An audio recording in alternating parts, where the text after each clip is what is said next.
કે દુનિયા આપણી ઉપર ગમે એવું કઈ છાટા ઉડાડે, નિંદા કરે, ત્યારે આપણી આંખ ન ઉઘડે ને તો કઈ નહીં, કારણ કે દુનિયાનો નિયમ છે, આજે વાવાય કરે ને કાલે નાનાય કરે.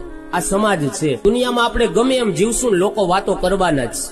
સવારમાં વેલા માળા લઈને બેઠા હોય, આંખો બંધ હોય ને માળા કરતા હોય તો હું કે ઓહો બહુ મોટો ભગત થઈ ગયો. આખો દી આંખો બંધ કરીને સમાધિમાં બેઠો હોય. કેવા ધંધા કર્યા ની અમને ખબર છે. પાછા હું કે હું એને છઠ્ઠી થી ઓળખું. હવે છઠ્ઠી માં ઓલું બિચારું 6 વાહન હોય, બધા ગોદડીમાં લઈને આટા મારે, પણ આ બેઠો હું કે હું છઠ્ઠી થી ઓળખું.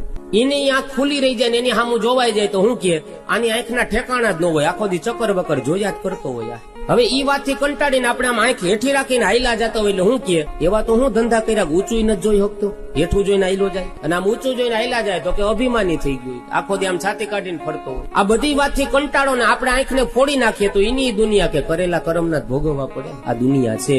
ગમે એમ જીવશું ને આજે વાવાય કરશે ને કાલે નાનાય કરશે.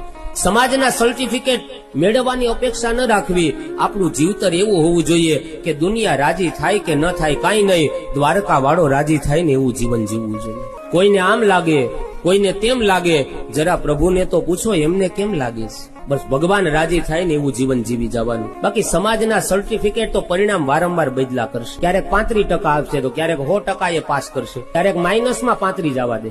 આ સમાજ છે. જેમ જીવશું ને વાતો થશે. માટે દુનિયાના સર્ટિફિકેટની અપેક્ષા નહીં. જયારે પરીક્ષિતે અપરાધ કર્યો ત્યારે સમીક ઋષિની આંખ નથી ખુલી, પણ બાળકથી અપરાધ થયો ને ત્યારે આંખ ખુલી ગઈ.